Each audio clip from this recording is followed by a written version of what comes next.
여러분 더위를 잘 견디고 잘 살아오셨습니까? 요즘 계속해서 폭염하는데 지난주에는 주중에 전화가 왔어요. 전에 섬기던 교회에서 전화가 왔는데 거기는 전도팀들이 많이 있는데 그 한 집사님이 전화가 와서 목사님 우리가 전도하러 갈 텐데 준비 좀 해주세요. 그래서 이 더운데 무슨 전도냐 그랬더니 무슨 전도를 할 거냐 그랬더니 붕어빵 전도를 한대요. 그래서 붕어빵 전도는 겨울에 하는 건데 왜 여름에 하냐 그러니까 여름에도 잘 된다고. 몇 명쯤 오냐니까 한 10명쯤 올 거라고. 그러더니 왔습니다. 그래서 그 평촌 세종학교에서 전도팀 차로 붕어빵을 기계를 싣고 그리고 전도팀 9명 그리고 우리 교회에서 전도 하는 분 3명 어제 엄청 더웠습니다. 저도 가서 의자에 앉아는 있었어요. 그런데 그 전도를 하는데 그 평촌에서 온 전도팀 한 분이 옆에 와서 앉아서 목사님 저는 요즘 인생이 너무 행복하고 너무 기쁘다고 그렇게 얘기를 하더라고요. 그 나이가 어떻게 되냐니까 60 조금 넘었습니다. 그러면서 얼굴이 그렇게 밝을 수가 없어요. 생각해 보세요. 어제 그렇게 폭염 가운데 그 붕어빵을 굴려면 우리 집사람이 그 옆에 이렇게 서 있는데 완전히 한증막이래. 근데 그분들은 아주 선글라스 끼고 즐거운 마음으로 또 덕분에 우리 교회 성도들 나오시는 분들도 즐거운 마음으로 이 동네 상가를 다 돌면서 또 지나가는 사람들 앞에서 이제 예수 믿으라고 또 교회를 소개하고 그래서 결국은 몇 분이 나와서 영접기도, 영생을 얻는 길이라는 그런 기도를 하는데 한 분을 보니까 나이가 거의 한 60대 중반쯤 된 것 같아요. 근데 요즘 2 아들을 데리고 혼자 사는데 너무 힘들어 한다는 거죠. 그래서 제가 그랬더니 어떤 인생을 그때 오랫동안 혼자 살았대요. 아들 2 데리고. 그래서 인생에 어려움도 많이 있었지만 그래도 내가 용기를 가지고 꿋꿋하게 살아왔는데 지금 와서는 아들들이 이제 장성을 하니까 미래에 대한 불안과 근심이 있는 거예요. 지금은 내가 용기를 가지고 그렇게 살아왔지만 내일을 생각하니까 그러면서 아들 2 있는데 장가를 안 간다고 그러면서 얘기를 하더라고요. 그래서 미래의 생각이 어떠니까 마음이 그렇게 편안하지 못한 것 같아요. 그래서 영생을 얻는 길, 그 옆에 있는 집사님 한 분이 그걸 이제 소개를 하면서 예수를 이제 결정적으로 맨 끝에 가서 예수를 영접하는 자, 곧 그 이름을 믿는 자들에게는 하나님의 자녀가 되는 권세를 주셨으니 이는 저를 믿는 자마다 하면서 예수를 영접하기를 원하는데 안 하더라고요. 그래서 그 집사님이 그러더라고요. 어떤 사람이 벤츠 승차가 있는데 이 승차를 공짜로 준다 그러는데 그러면 그냥 받기만 하면 되는데 받으라고 안 받겠다는 거예요. 그러니까 그 많은 인생을 살아오면서 예수 믿는 것도 마음의 부담이 많이 되는 거예요. 그래서 제가 옆에서 거들었어요. 예수 믿는 것은 하나도 돈이 필요한 것이 아니라 하나님께서 공짜로 우리에게 주신 거라고. 근데 마음이 어느 정도 열렸는지 모르겠어요. 오늘 나올 줄 알았는데 오늘 나오지는 않았는데 몇 분이 그렇게 초청받아서 영접 기도까지는 한 분도 있는가 하면 또 어떤 분은 글쎄요 하는 마음을 가지고 있습니다. 우리가 이 자리에 이렇게 나와서 하나님 앞에 예배한다는 게 얼마나 큰 복인지 여러분 아십니까? 그러니까 우리가 인생을 살아보면 참 인생이 만만치 않습니다. 그 최근에 나온 책 가운데 보면 무엇이든지 이루려는 강한 마음이라는 그런 책이 나왔는데 그 책을 쓴 사람이 평창 올림픽에서 금메달을 딴 사람이에요. 그 운동선수들은 훈련을 합니다. 훈련해서 어떤 상황 속에서도 그 경기에 승리할 수 있는 그런 방법을 찾아내는 거예요. 그래서 그 부제가 뭐냐면 인생이란 위대한 게임에서 위대한 운동선수처럼 생각하고 실천하는 방법. 우리가 이번에 파리 올림픽을 보면 그 양궁 선수 가운데 보면 그 활을 쏘려고 그러는데 그 손에 벌이 갑자기 와서 딱 앉았잖아요. 그런데도 그렇게 썼어요. 그런데도 썼는데 결국 10점이 나왔습니다. 사람들은 환호성을 치면서 어떻게 저럴 수가 있냐. 근데 보면 미리 다 훈련하는 거예요. 잠을 자는 사람들을 깨워가지고 이제 그 담요 훈련을 시키고 벼랑 끝에서 뛰어내리게 하고 무덤가를 거닐게 하고 별별 방을 다 써서 마음 평안하게 하는 그 훈련을 하는 거예요. 그래서 요즘은요 AI가 발달해가지고 그냥 얼굴을 쫙 비치면 활 쏘는 선수들의 심박수가 딱 기록이 됩니다. 그 김재혁 선수 같은 경우는 도쿄올림픽 할 때는 심박수가 180까지 올라갔대요. 근데 이번에 파리올림픽 할 때는 심박수가 70에서 80밖에 안 됐대요. 아주 평안한 가운데서 활을 쏘는 거예요. 훈련을 하면 그것이 가능하다는 거예요.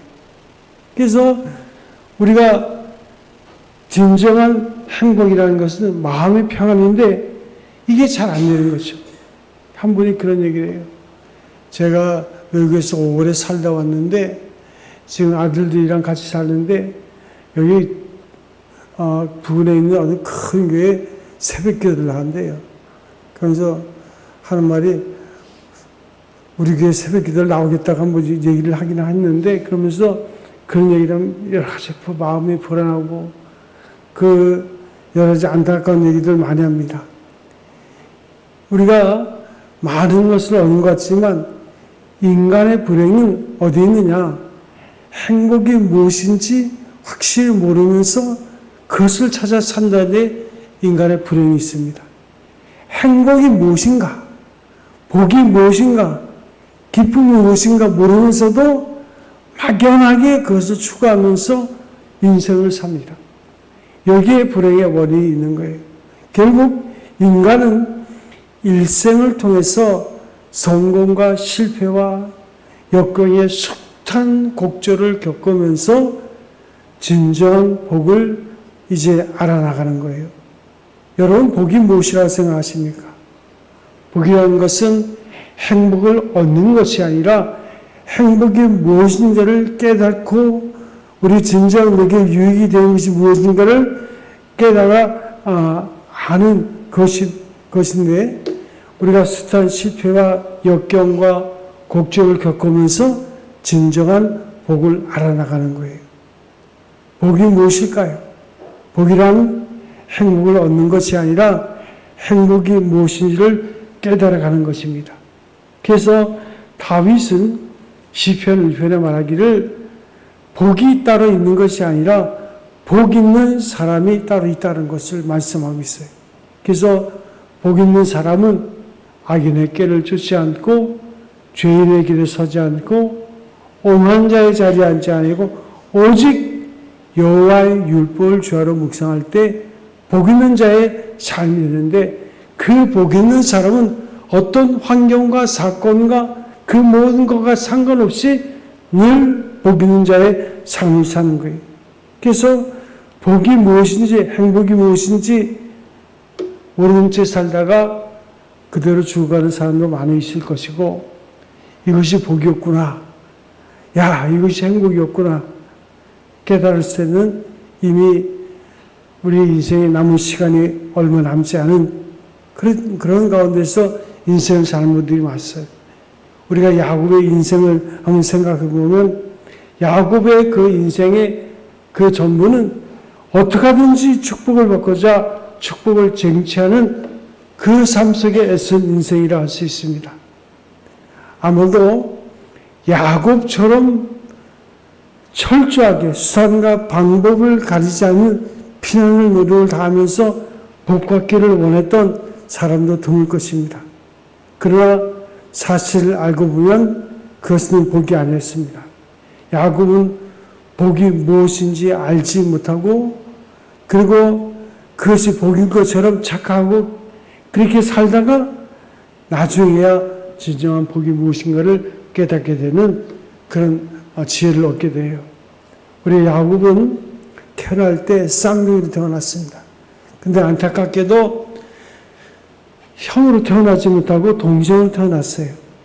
이스라엘 백성들은 형한테만, 장자에게만 축복권을 주고 그리고 그 동생이 태어나면 그 형보다도 못한 인생이 될 수밖에 없었어요.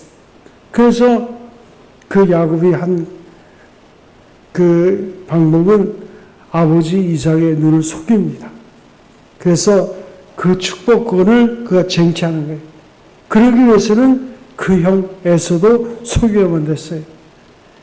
그 야곱은 이처럼 이삭의 눈을 속이고 그리고 형 에서의 눈을 속여서 결국은 이삭을 통해서 하나님 앞에 이삭이 그의 머리에 손을 얹고 기도하게 하고 결국은 하나님 앞에 복을 받는 같은 삶이 되겠습니다.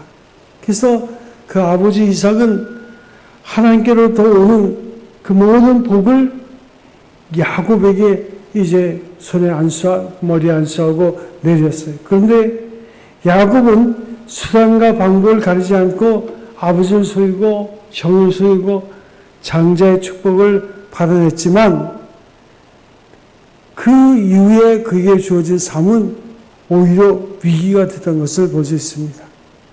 먼저는 형의 분노를 사게 되고 그리고 결국은 그 아버지 이삭의 집을 쫓겨나는 신세가 됩니다. 그 당시에 집을 떠난다는 것은 죽음을 의미하는 거예요.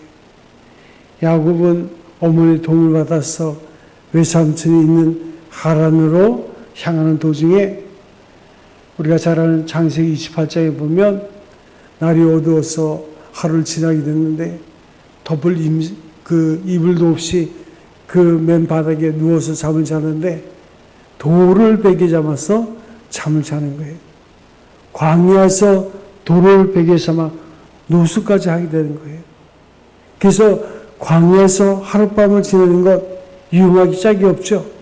아무도 야곱은 여기서 복의 두 번째 개념을 생각한 것 같습니다. 장자의 축복을 가로챈으로 복을 받은 줄로 알았는데 결국 형 때문에 죽음의 위협을 겪게 되는 거예요. 그리고 집을 떠나서 위험한 광야에서 하룻밤을 보내게 되니 도무지 살아남을 것 같지 않습니다. 그래서 그런 생각하기를 복이란 무엇이냐? 살아남는 것이다. 그렇게 해서 살아남는 것이 복이다. 야곱의 생각이 이에 미친 것 같습니다. 그래서 하란의 그 외삼촌 집에 도착해가지고 라반을 만난 야곱은 어느 정도 안정을 하게 되는데 그때 그는 그의 눈에 아리따운 여인 라헬이 들어오게 됩니다. 라헬은 라반의 둘째 딸이에요. 야곱은 라헬과 결혼하는 것이 복이라고 그렇게 믿게 됩니다. 그래서 요새 말로 환상적인 연인을 하죠. 라헬을 아내로 채우자 자그마치 14년 동안 7년 일을 했다가 그 외삼촌한테 사기를 당하고 다시 7년을 더 일해서 14년 동안 라헬을 위해서 최선을 다하게 되고 그리고 결국 14년이 걸려서 라헬과 결혼할 수 있게 됩니다. 그 라헬과 연할 때 그는 7년이라는 세월을 술같이 일하겠다 그랬어요. 얼마나 라헬을 사랑했든지 그녀와 결혼만 하면 그녀와 함께 살 수만 있다면 더 바랄 것이 없겠다. 그런 마음이었습니다. 아무도 야곱은 라헬과 사는 것이 진정한 복이라고 생각했던 것 같습니다. 그래서 그 외삼촌 라반에게 또 7년을 사일당하고 17년, 14년 살았는데 이 야곱과 결혼한 라헬은 야곱이 생각하는 여인은 아니었어요. 지나친 질투심으로 인해서 그 야곱의 가정사가 얼마나 복잡합니까? 그리고 그는 라헬과의 결혼도 진정한 복은 아니었다는 것을 생각하게 됩니다. 다음으로 그 야곱은 그렇다면 이제 그 복의 개념은 물질이었습니다. 부자가 되는 것이 곧 복이라고 생각했죠. 그래서 그는 재산을 모으기 위해서 경제적으로 독립을 하기 위해서 아주 열심히 일을 합니다. 그래서 엄청난 부를 쌓습니다. 넉넉한 가정과 많은 자식과 수많은 종들과 또 가축을 거느리는 대가족의 족장이 되죠. 그런데 그는 결국 행복하지 못했어요. 그 많은 식수를 거느리고 드디어 자기 옛 고향 땅으로 돌아오는데 거기에서 야곱은 깨닫습니다. 평화가 복이라는 것을 깨달아요. 왜냐하면 그 집으로 돌아온 중에 그 형 에서가 자기를 만나러 온다는 소식을 듣게 되는 거예요. 20년 전에 그 사건이 지금 자기의 인생의 걸림돌이 될 것이라는 것은 전혀 생각지 않았죠. 그래서 다시 원점으로 돌아가는 거예요. 결국 그 형과의 화평, 그 용서가 없이는 진정한 행복이 없다는 것을 깨닫게 됩니다. 그래서 화평만이 복이라는 것을 비로소 그는 깨닫게 되는 거예요. 화평이 진정한 복임을 깨달은 야곱은 에서에게 잘못을 비교하여 먼저 사자를 보냅니다. 그런데 형 에서가 400명을 거느리고 온다는데 이게 무슨 일인지 마음이 두렵고 답답한 거예요. 그래서 화목을 이루려고 했는데 자신이 없어요. 형이 나를 죽이러 오는 것인지 살리러 오는 것인지 알 수가 없는 거예요. 그래서 그 모든 부와 사랑하는 아내와 모든 것을 다 얻었다고 생각해서 이만하면 내가 복되다고 생각했지만 불안에 사로잡히게 됩니다. 그 많은 재산도 아무 소용이 없었어요. 라헬도 이 시간에는 그에게 결코 위로가 되지 못하고 더없이 외로워집니다. 그는 결국은 야복 강가에 홀로 앉아 하나님께 기도를 드립니다. 화평이 먼저라는 것을 절실히 깨달은 거예요. 화평이 있고야 복이 될 수 있다는 것을 야곱은 비로소 깨닫습니다.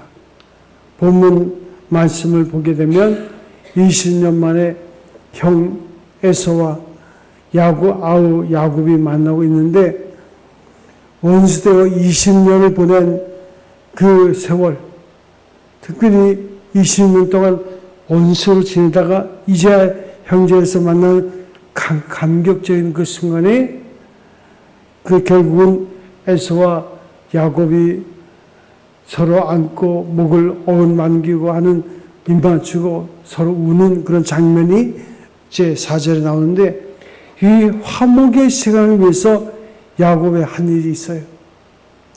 먼저 야복 강가에서 그는 밤을 새며 기도합니다. 이제는 아무런 미련도 소욕도 다 버렸어요. 모든 세속적인 것을 다 떨쳐버리고 오직 깨끗한 마음으로 1대1로 하나님과 만납니다. 야곱은 진정한 고독한 그 순간에 홀로 하나님과 만난 거예요. 마침내 야곱의 그 마음속에 새로운 변화가 일어납니다. 증오가 용서하는 마음으로 사랑하는 마음으로 바뀝니다. 두려웠던 마음이 이제는 존경하는 마음으로 바뀌는 거예요. 20년 만에 형제가 만나는 그 화평의 시간, 이전의 마음에 그 야곱의 마음속에 먼저 화평의 역사가 이루어졌던 거예요. 야곱이 에서를 먼저 용서합니다. 용서받는 것이 아니라 먼저가 먼저 그는 에서를 용서하게 돼요. 무엇이 그 마음속에 증오가 되는가는 하나님이 잘 알고 있어요. 그래서 하나님 앞에 깨끗하게 청전하고 야곱은 야복강변에서 밤을 새워 하나님 앞에 기도하면서 하나님께서 이미 자기를 용서하셨다는 것을 깨닫습니다. 하나님께서 자기를 용서하시기에 지난 20년 동안을 살아온 것이 아닙니까? 하나님은 베델의 하나님이십니다. 하나님께서는 분명히 말씀하셨어요. 나는 베델의 하나님이다. 네가 피난길을 끊을 때, 내가 죄를 짓고 쫓겨날 때 나는 너를 사랑했고, 내가 광야에서 방황할 때에도 나는 너를 사랑했고, 내가 증오심을 가지고 살고 있을 때도 나는 너를 사랑했고, 나는 너를 용서했고, 지금도 너를 사랑하고 있다고 주께서 말씀하십니다. 나를 용서하셨다는 그 엄청난 사실 속에서 그는 새롭게 깨닫게 되는 거예요. 그 은혜 가운데서 내가 있음을 발견하게 되는 거예요. 비로소 그는 형을 용서합니다. 그리고 형 앞에 나가서 다시 용서를 받게 되는 거예요. 야곱은 이제야 하나님께 나와서 하나님께서 지금까지 나와 함께 하셨고, 그리고 하나님의 은혜 가운데 내가 있었음을 깨닫는 거예요. 야곱이 자신의 식솔과 가족들을 거느리고 에서 앞에 나가서 절을 하는 모습을 성경 말씀에 기록하고 있습니다. 이것은 본래 야곱의 모습이 아닙니다. 야곱은 누구 앞에 절을 할 사람이 아니에요. 결코 잘못했다고 그 잘못을 인정할 사람이 아닙니다. 또한 에서가 여인과 자식들을 보고 너와 함께한 이들은 누구냐 그렇게 물을 때 하나님의 주인 주의 종에게 은혜를 주신 자식입니다 하고 야곱을 대답해요. 또 야곱이 정성을 다하여 바친 선물을 보고 나의 만난 바 이 모든 때는 무슨 까닭이냐 하고 물었을 때도 내 주에게 은혜를 입으려 함이니이다. 이런 말투는 결코 야곱의 말투가 아니에요. 야곱은 상대방을 존경하거나 상대방을 배려하는 그런 말을 해본 적이 없어요. 항상 경쟁의 대상자로 삼거나 의심하거나 시기하거나 죄됐는데 이제 야곱이 이렇게 변한 거예요. 어떤 노력, 어떤 수모도 다 뒤로 돌리고 여기 이 자리에는 오로지 하나님의 은혜, 형님의 은혜만이 있을 뿐이라고. 이것이 바로 야곱의 고백이에요. 지금 야곱은 자신을 완전히 포기하고 있지 않습니까? 깨끗하게 포기했어요. 야곱이 이렇게 변화된 이유가 뭘까요? 그가 하나님의 얼굴을 뵐 때 그의 삶이 완전히 바뀝니다. 오늘 문제는 우리가 하나님을 진심으로 만나느냐, 여기에 우리 인생에 문제가 있는 거예요. 우리가 예배에 성공하지 못하면 우리 인생에 성공하지 못합니다. 아무리 우리가 예배 이 자리에 앉아서 하나님의 진정한 예배를 드린다 하지만 우리 삶에 변화가 없는 거예요. 하나도 안 변했어요.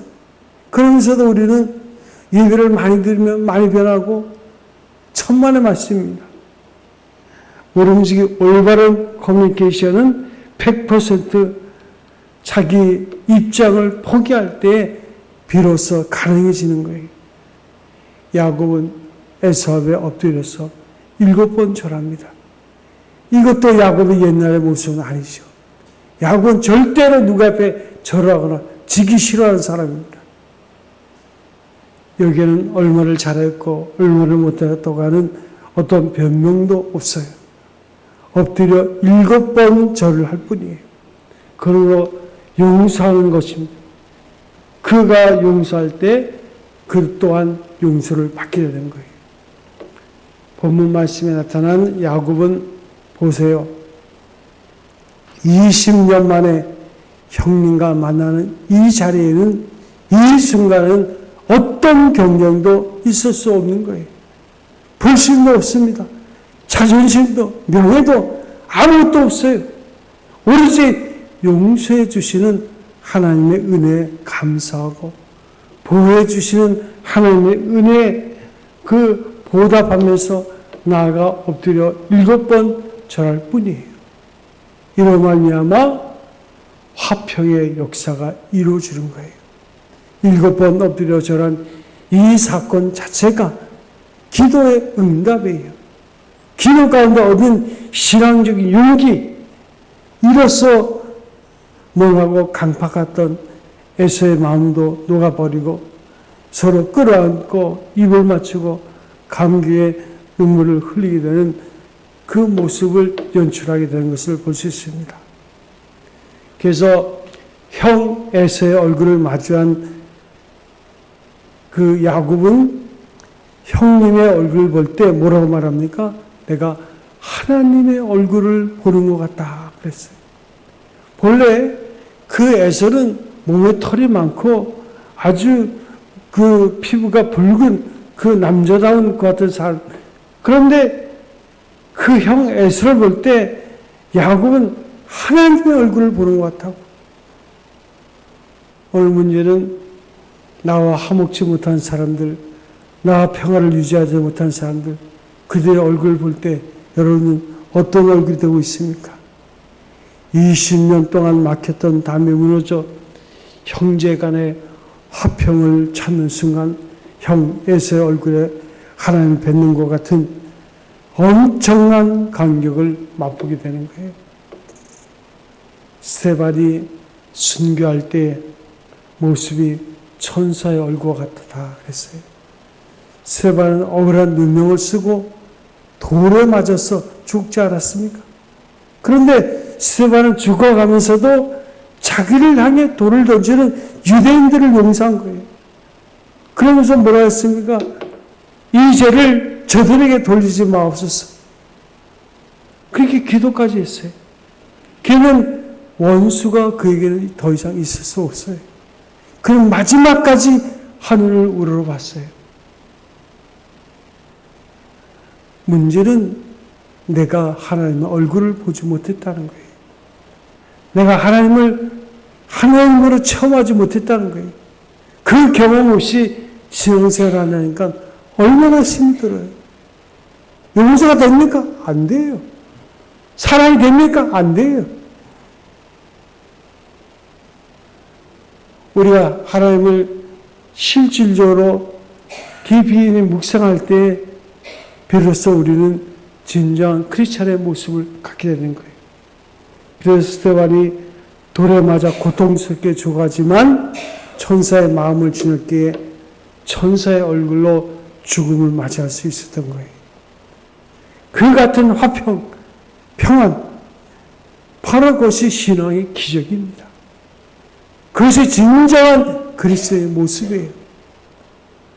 어제 그 폭염 가운데 그냥 앉아만 있어도 땀이 나는데 거기에서 말이죠. 그 붕어빵을 구우면서도 그렇게 즐겁고 아이고 저는 너무너무 기쁩니다. 진짜 내가 돈 좀 많으면 그냥 부부에 한 몇십만 원짜리 하나씩 다 사주고 싶더라고요. 얼마나 하나님께서 얼마나 기뻐하는 성도들일까? 하나님께서 얼마나 기뻐하실까? 근데 실은요, 하나님이 얼마나 기뻐하실까 저는 그렇게 생각했는데 그분들 자신이 더 기뻐하더라고요. 그래서 저한테 옆에 와서 목사님 저도 옛날에 제가 뇌경색으로 쓰러졌었는데요. 지금은 이렇게 건강합니다. 얼굴을 보니까 얼굴에 빛이 나. 그리고 너무 하나님께 감사하다. 그러니까 신앙생활의 진정한 모습들을 보는 거예요. 하나님이 살아계시고 지금도 하나님 역사하시는데 여러분 우리의 삶의 모습을 보세요. 여러 가지 질문할 텐데 마음속으로만 대답하세요. 평안하십니까? 마음에 기쁨이 있으십니까? 그 사람과 화목하십니까? 그 사람과 평안하세요? 한 집에 살면서도 평안하지 못해요. 그런 인생을 우리가 살고 있지 않습니까? 우리는 십자가 안에서 하나님과 화목합니다. 자기 십자가 안에서 자기 자신과 화목합니다. 희생의 십자가 안에서 이웃과 화목하고 히브리서 12장 14절에 보면 모든 사람으로 더불어 화평과 거룩함을 주시라. 이것이 없이는 아무도 주를 보지 못하리라. 그렇습니다. 화평함이 없이는, 용서함이 없이는 그 많은 기도도 소용없는 거예요. 허다한 선언도 소용이 없어요. 화평이 먼저예요. 왜 얻고도 기쁨이 없고, 왜 성취하고도 행복이 없고 불안에 떨어야 합니까? 화평이 없기 때문에. 예수께서 말씀하십니다. 마음이 청결한 자는 복 있나니 저희가 하나님을 볼 것이요, 화평케 하는 자는 복 있나니 저희가 하나님의 아들이라 일컬음을 받을 것이며. 마음이 청결하다는 것은 뭘까요? 마음이 깨끗하다는 거예요? 아니에요. 마음이 가난하다는 거예요. 하나님, 내 마음속에 주의 마음이 필요합니다. 그 소원에 간절함이 있어야 된다는 거예요. 뭐 불교처럼 마음을 비운다 그런 뜻이 아니에요. 어차피 우리의 마음은 더럽혀진 마음입니다. 그렇지만 이 더럽혀진 마음 속에 주님의 마음이 필요합니다. 이 소원을 가지고 구하는 자에는 주께서 말씀하시기를 천국이 너희 안에 임할 것이라 말씀하십니다.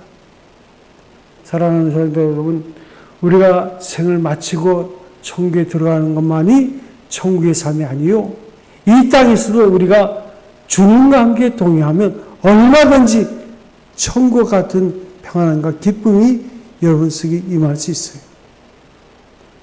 여러분, 인생의 여러분의 마음의 평안을 빼앗아가는 것이 무엇입니까? 여러분, 그걸 놓치지 마세요.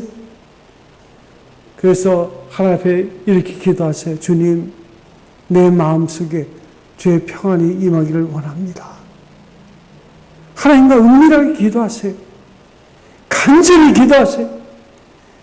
야곱은 얼마나 간절히 기도했는지, 하나님께서 떠나려니까 나를 축복하지 않으면 내가 하나님을 놓지 않겠다고. 그래서 하나님께서 환도뼈, 그의 야곱의 몸 가운데 가장 그 강한 환도뼈를 쳐가지고 장애가 됐어요.